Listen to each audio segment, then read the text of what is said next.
téléspectateurs, bienvenue dans l'émission Promo du Savoir. Aujourd'hui, nous allons échanger autour d'un thème très important. Écouter la jeunesse, clé pour un avenir prospère en République démocratique du Congo. À notre côté, nous avons un invité qui va lui-même se présenter. Bonjour messieurs. Bonjour monsieur le journaliste. Présentez-vous puisque nos téléspectateurs doivent vous connaître. Je suis Mike Kaniki, de profession je suis journaliste et je suis le patron d'un média prestigieux ici en RDC, Actualité 360. Je suis un cadre de l'ASBL Mwana Kalamu Telema. C'est une ASBL qui associe les jeunes de Kalamu pour des initiatives bénéfiques pour notre commune. Merci beaucoup Mike Kaniki. Autour de notre thématique du jour, écouter la jeunesse clé pour un développement de la République démocratique du Congo. Notre première question serait de savoir quels sont les principaux défis auxquels la jeunesse congolaise est confrontée aujourd'hui et surtout dans la ville provinciale de Kinshasa. Bon, monsieur le journaliste, nous les connaissons tous. En RDC, plus précisément à Kinshasa, la jeunesse congolaise est beaucoup plus confrontée au manque d'éducation qui est vraiment limité pour la quantité de masse. Donc beaucoup de jeunes congolais n'étudient pas complètement. Et puis il y a le chômage et du coup il y a aussi la santé qui n'est pas trop accessible pour tout le monde. Et c'est ça qui entraîne et c'est aussi une raison qui développe beaucoup plus les phénomènes Kuluna et d'autres phénomènes pour différents jeunes de la société. Mais penses-tu que le fait qu'il n'y a pas une très bonne éducation, c'est ce qui est à la base des défis que la jeunesse d'aujourd'hui doit relever? Oui, mais un pays pour aller de l'avant, avant tout, il faudrait que la jeunesse soit vivement très bien éduquée pour faciliter la tâche de création de plusieurs emplois, mais aussi au développement, comment dirais-je, développement massif du pays, ce qui n'est pas le cas pour la RDC. Aujourd'hui en RDC, il y a plein de jeunes qui se lancent beaucoup plus dans le football, dans la musique, que d'étudier, que d'avoir des diplômes, ainsi de suite. Et c'est un grand défi qu'on doit vraiment mettre en place pour essayer de trouver un peu quelques solutions par rapport à cela pour la jeunesse congolaise. Parce que la jeunesse d'aujourd'hui est là pour préparer la jeunesse du futur. Donc quand ceux d'aujourd'hui ne sont pas très bien préparés, et ça crée un petit problème pour l'avenir montante. Penses-tu réellement que la création de plusieurs emplois aujourd'hui dans la ville province de Kinshasa ramènera à la baisse les taux aujourd'hui de Kuluna et autres, comme tu venais de dire tantôt? Oui, ça ramènera parce que nous avons vu avec le phénomène, avec l'initiative du Kanyamaka CC, aujourd'hui tous ces jeunes Kuluna que nous avons connus ici en RDC, ils ont un emploi aujourd'hui, ils ont acquis une éducation militaire qui a fait en sorte qu'aujourd'hui, quand nous voyons les bâtisseurs, nous comprenons que ces garçons-là ont été éduqués et ils se nourrissent de leur emploi. Donc, en RDC, on doit faire un effort. Peux-tu appuyer les services nationaux par rapport à leur manière de faire les choses? Parce que moi, personnellement, j'ai été aussi informé de mon côté qu'il y avait certaines personnes qui ont été là-bas, mais aujourd'hui, on les retrouve en train de sillonner dans la ville province de Kinshasa par rapport à cette technicité de faire les choses. Je ne sais pas si vous aurez un peu à dire par rapport à cette pratique. Vous savez, moi j'ai grandi pendant un moment dans un camp militaire. Ah oui. Ça arrive à tout le monde, même dans l'armée. Quand vous commencez de faire une formation, certaines personnes jettent l'éponge. C'est le cas de ces différents Kuluna que nous avons vus qui ont jeté l'éponge, qui sont rentrés à Kinshasa pour ne rien faire. Et aujourd'hui, ils regrettent et tous parce que ceux qui sont restés à Kanyamaka CC bénéficient d'une éducation, bénéficient encore des emplois. Aujourd'hui, ces jeunes sont en train de construire des maisons, plein de choses. Il y a des banques qui sont en train de faire pour l'amélioration de l'éducation normalement.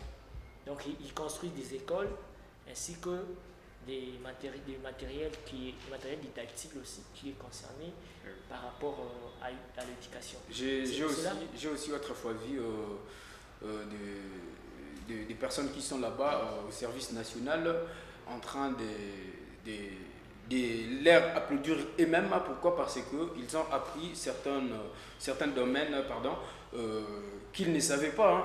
Je ne sais pas par rapport à ça aussi.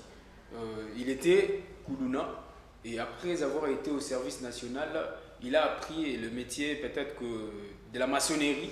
Il se retrouve aujourd'hui là-bas et il a un job. C'est à féliciter ou à condamner? Oui, mais c'est à féliciter parce que le chef de l'État l'a dit, tous ces jeunes font ça parce qu'ils n'ont pas d'emploi. Si on leur crée quelque chose à faire, je ne pense pas qu'ils auront encore le courage ou encore l'idée de continuer dans ces barbaries. Ces jeunes qui étaient des renégats, aujourd'hui sont intégrés dans la société, ils font des choses qui sont bénéfiques pour la société. Et du coup, c'est un truc à applaudir. On ne peut jamais être contre cela parce que ça nous facilite beaucoup de choses dans notre pays. Quand vous avez des gens qui sont en train de travailler dans le service national, ça permet à ce que le main-d'œuvre ne soit pas très coûteux pour l'État congolais. Et c'est un truc à féliciter et à applaudir aussi. Et la manière dont ils sont traités aujourd'hui, comment vous pouvez les juger? La manière dont ils sont traités? Oui. Par rapport aux payes, je ne sais pas si vous... Oui, ils sont très bien payés, ils sont très bien traités. Étant journaliste, vous avez des informations sûres par rapport à ça? Oui, ils sont payés, ils sont rémunérés chaque fin du mois. Chaque fin du mois. Ils sont rémunérés chaque fin du mois. Mais ils ont acquis une éducation paramilitaire. Oui. Donc, ils ne sont pas vraiment des militaires, mais ils ont quand même eu à faire une formation qui équivaut à un militaire. C'est un peu comme des policiers qui font une formation, quelquefois un peu comme des militaires. Et en faisant ça, ça leur a appris à comment se comporter dans la société, à éviter certaines choses. Merci bien, M. Maïka Niki. Est-ce que tu peux nous dire comment la société congolaise peut-elle mieux inclure comment la société congolaise peut-elle mieux inclure dans les processus de prise de décision et de gouvernance et aussi dans des milieux politiques? Vous savez, la société congolaise n'inclut pas beaucoup les jeunes. Pourquoi? Parce que plusieurs de nos vieux aujourd'hui ne veulent pas abandonner. Dans certains pays, il y a ce qu'on appelle des retraités. Les retraités, oui. Les retraités, ce sont des gens qui ont travaillé pour la nation, qui se sont dit non, l'heure est venue pour nous d'aller se reposer et donner un peu la chance à ceux qui viennent aujourd'hui. La chose qui n'est pas respectée aujourd'hui. Ce qui n'est pas le cas pour les RDC. À la République démocratique du Congo, c'est tout le monde qui veut travailler. Que tu sois vieux ou petit, ils sont toujours là pour travailler. Ils ne veulent pas abandonner.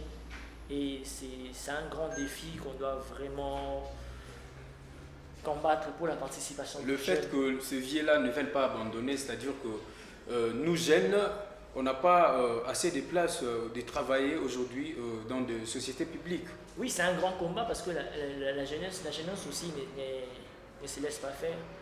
Nous voyons plusieurs jeunes qui se battent, surtout avec ce que j'ai vu à l'Assemblée nationale. Il y a la majeure partie de nos élus d'aujourd'hui sont des jeunes et c'est un truc à féliciter. Et on doit continuer à se battre par des événements culturels, des événements éducatifs qui concernent la jeunesse pour permettre à ce que la jeunesse puisse aller de l'avant. Parce que nos vieux d'aujourd'hui, si on ne se bat pas, ils ne vont jamais nous laisser la place.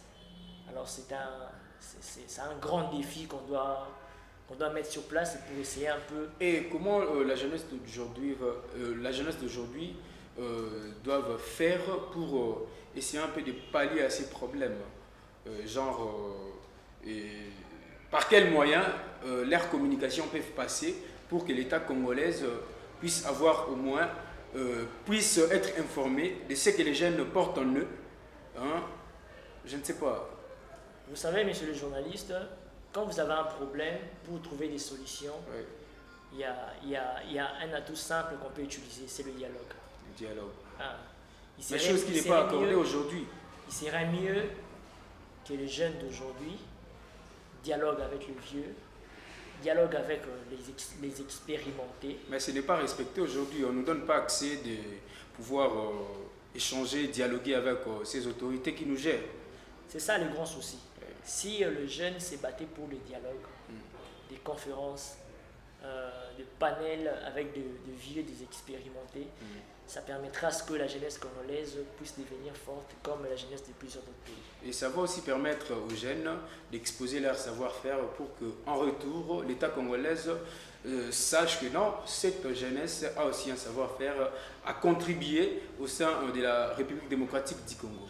Oui, c'est ça. Mais comment vous allez connaître tout ce que je fais si on ne dialogue pas? Comment vous allez peut-être comprendre ma vision, soit ce que j'envisage de faire si on ne dialogue pas? Le mieux à faire, c'est de trouver un terrain d'attente entre jeunes et vieux pour essayer un peu de dialoguer, se donner des idées et nos vieux nous donner aussi des expériences de tout ce qu'ils ont pu connaître dans la vie et ce que dans la vie professionnelle. Ça permettra à ce que la jeunesse puisse un peu se propulser dans les jours à venir. C'est un peu ça. Et selon vous, quelles sont les opportunités disponibles pour le jeune en République démocratique du Congo pour contribuer au développement socio-économique? L'innovation de la technologie. L'innovation de la technologie, c'est-à-dire? J'ai dit ça parce que au jour d'aujourd'hui, nos vieux ne connaissent pas vraiment la technologie. Par exemple, moi je peux être là, je suis chez moi, il y a ma mère qui m'appelle à la maison, je suis bloqué par ça avec mon téléphone. Si je lui dis non, fais ça, directement son téléphone trouve des solutions par rapport à des problèmes qu'elle peut accroître. Le mieux à faire, c'est de créer des innovations technologiques, de créer des trucs nouveaux. Ça permettra à ce que nous ayons un peu une propulsion dans ce domaine. Penses-tu réellement que la création innover notre technologie sera à la base d'un développement socio-économique? Oui, ça sera à base parce que quand nous innovons, les créations technologiques nous permettront à ce qu'il y ait aussi des projets communautaires. Donc derrière ça, il y a des projets à relever. Il y a des bons projets. Et ces projets peuvent permettre à ce que le pays ou encore une communauté d'une certaine région d'avancer et d'aller plus loin. Donc il serait mieux d'innover des nouvelles choses pour la République démocratique du Congo. Merci bien, Mike Kaniki. J'ai une question très importante. Ma question serait de savoir comment les médias et la technologie peuvent-ils être utilisés pour amplifier les voix du changement des jeunes de la République démocratique du Congo? Vous savez, le média, c'est un grand canal. C'est une question qui mérite l'éclairage. Hein? Étant homme des médias, oui, parce que c'est vraiment une question qui mérite beaucoup d'éclairage. Le média, l'information, la communication, c'est toute une science. Ça ne se résume pas en deux mots. Quand vous informez, quand vous communiquez, vous permettra à ce que l'homme se développe. Je vais vous donner un exemple. Je crois dans 10 ans ou 5 ans passés, non, 10 ans, nous avons eu un sérieux problème dans notre pays. Le problème de monnaie. On avait un petit problème, je prends le billet franc-congolais, j'inclus ça dans mon sac, peu importe l'endroit, peu importe sa déchirure, je suis sûr que je pourrais encore l'utiliser. Mais le dollar était protégé. Et la Banque centrale nous a ramené une communication, Simbanga bien, Bobanga bien. À travers cette communication, aujourd'hui, que ce soit toi, que ce soit moi, que ce soit les autres qui nous regardent, tout le monde a compris comment utiliser son argent, comment protéger son argent. C'est pourquoi je donne cet exemple-là. C'est un exemple plutôt qui permet à ce que l'homme puisse comprendre qu'en faisant ça, je peux me ramener dans ça. Donc le média joue un grand rôle pour l'avancement de la jeunesse ainsi que d'un pays. Et quand le média n'est pas si fort que ça, et c'est compliqué. C'est pour cela aujourd'hui nous allons voir, parce que le média c'est pas seulement le journalisme, ce n'est pas seulement les émissions découvertes, c'est aussi la musique. La musique fait partie du média. Si nous voyons bien nos musiciens aujourd'hui, ils chantent de n'importe quoi. Il faut qu'on se le dise. En chantant de n'importe quoi, un musicien qui ne chante pas des chansons éducatives, des chansons qui peuvent révolter la population, surtout face aux problèmes que nous avons à l'Est, c'est un musicien qui est déjà mort. Voyez un peu. C'est un musicien qui est totalement mort. Et en faisant ça bloque beaucoup de choses. Ça ne nous permet pas d'aller de l'avant. Ça ne nous permet pas d'aller de l'avant. Ce qui fait en sorte que maintenant là, nous avons un sérieux problème, surtout du côté média. Je demanderai à mon patron de faire très attention de ce qui concerne le média, le ministre Patrick Mouyaya. C'est notre ministre de la communication et des médias. Parce que nous communiquons mal en RDC, surtout dans les réseaux sociaux, le phénomène TikTok. J'ai aimé ce que j'ai vu l'autre fois, c'était dans quel pays? Le Burkina Faso.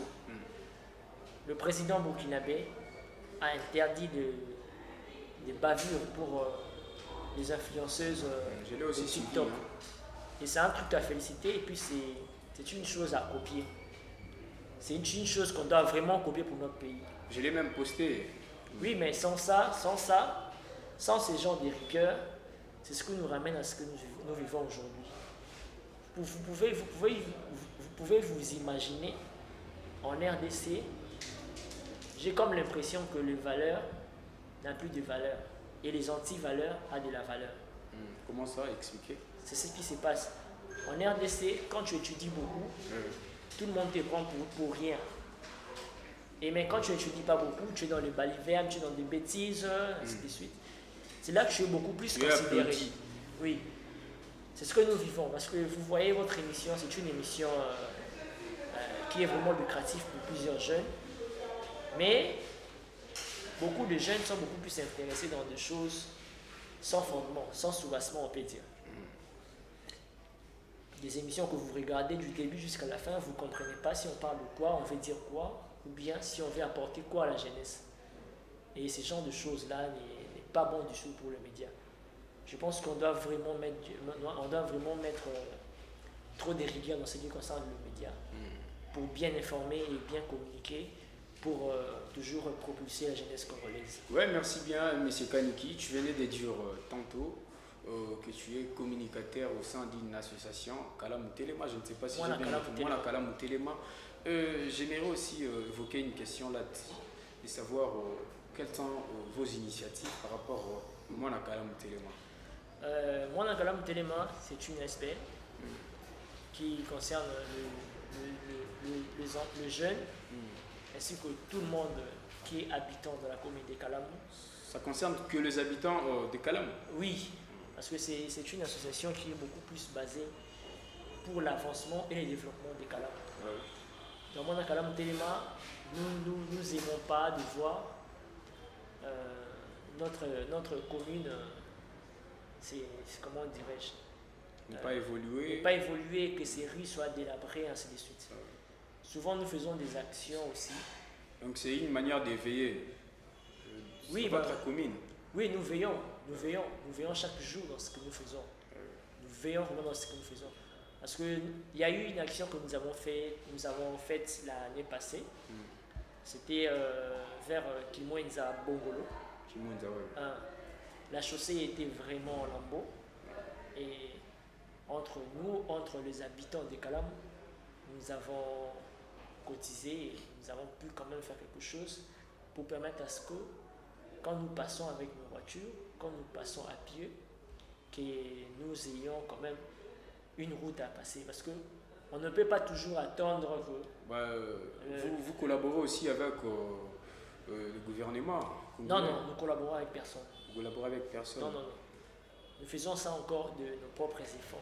Mais il n'y a pas de quoi par rapport à votre faisabilité, lorsque vous êtes sur le terrain pour essayer un peu d'arranger la route qui est en état délabrement. Non, avant d'arriver au point de faire ce genre d'action, nous signalons aux autorités compétentes, la commune. Non, nous allons faire une action, nous allons faire ça. Si la commune nous autorise, nous allons faire notre action. Donc, mais hormis sur le plan construction, veiller sur vos routes pour permettre aux véhicules de passer en bonne et due forme, quelles sont les initiatives de base? J'aimerais d'abord comprendre cela. L'initiative est simple. Je dirais en 2 mots, c'est pour propulser la jeunesse, propulser la commune de Kalam. C'est ça notre objectif. Propulser la commune de Kalam. Donc à l'intérieur de ça, vous avez des projets, vous avez votre manière d'évoluer. Nous avons plusieurs projets, je crois, d'ici le mois d'août. Il y a déjà des projets qui sont en place ou vous travaillez encore sur d'autres projets qui doivent voir les jours à très bientôt? Oui, nous sommes déjà dans plusieurs projets, mais nous n'aimons pas la politique. Nous sommes apolitiques. Ah, vous êtes apolitique. Hein? Vous êtes apolitique. Nous, on ne s'intéresse pas dans la politique. Nous faisons nos trucs d'une façon, comment dirais-je, bénévole. Bénévole. Parce que sans rien gagner. Oui, c'est une association sans but lucratif. Donc c'est une ASBEL. Oui. Donc nous faisons nos actions sans but lucratif. Donc nous faisons ça pour l'intérêt de notre commune.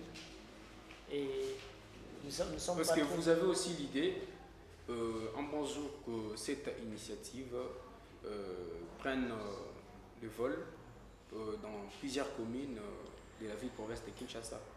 Bon, je ne suis pas le numéro 1. Ah, tu n'es pas le numéro 1. Tu n'es que le communicateur. Je suis un cadre de cette ASBEL. Je suis communicateur du monde à Kalam-Télément. Mais ce qui concerne les décisions à prendre, ça concerne l'administration. L'administration. C'est à l'administration. Donc, étant aussi membre de l'ASBEL, vous pouvez aussi normalement faire une proposition. Je crois que ça pourra être accepté au sein de votre association sans but lucratif. Bon, avant tout, il faut faire un courrier, envoyer et déposer plutôt dans l'administration. L'administration aura le temps d'étudier le projet. Si le projet est intéressant, c'est là qu'il y aura un conseil d'administration. Et ensuite, c'est là où on peut voir si le projet pourrait atteindre d'autres communes. Pour l'instant, nous sommes beaucoup plus focalisés dans la commune de Kalam, rien que chez nous. Merci beaucoup. Comment les responsables communautaires et politiques peuvent aujourd'hui collaborer avec la jeunesse congolaise? Par quels moyens? Par des actions. Par des actions. Oui, parce Ces actions doivent être menées par le jeune ou par l'État ou par des hommes politiques de la République démocratique du Congo? Je dis par des actions, pourquoi? Parce que la majeure partie de nos politiciens ne collaborent pas avec la jeunesse, mais ils utilisent la jeunesse comme billet de développement pour eux personnellement. Peux-tu nous éclairer par rapport à ce terme? Par exemple, nous venons d'assister à une campagne électorale. Il s'est passé au mois de novembre, je crois. Mois de novembre ou décembre. Mois de novembre. Ça concernait les élections. Vous voyez que tous ces politiques qui approchent la jeunesse n'ont pas des intérêts pour la jeunesse. Ils approchent la jeunesse pour leur permettre des billets juste d'atteindre certaines cibles. Alors qu'ils devaient faire des actions qui seraient bénéfiques pour la jeunesse. Construire des centres culturels pour les jeunes, créer des centres sportifs pour les jeunes, apporter des idées culturelles pour la propulsion de la jeunesse congolaise, ce qui n'est pas le cas pour nos politiques. Donc ils sont là pour vous donner un 5 000, un 10 000, et quand vous chantez pour eux, c'est la gloire. Donc je pense qu'ils doivent commencer par faire des actions. Ils doivent aussi considérer la jeunesse. Hein. C'est ça. Lorsqu'on considère une personne, je vois bien qu'il y aura une manière de la traiter aussi. Oui, mais vous voyez, même avec la femme, même avec la femme, si vous aimez votre femme, vous faites des actions qui parlent en vous et qui vous décrit directement. Donc qui décrit la personne. Parce que l'amour fait partie des preuves d'amour, vous voyez. C'est identique à la considération. Quand le politique se met à créer,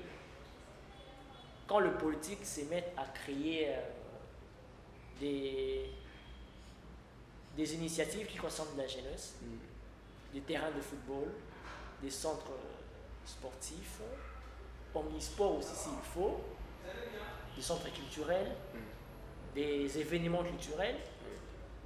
Donc c'est un grand pas qui permettra une communication équitable entre le politique et la jeunesse congolaise. Merci, nous tendons vers la fin.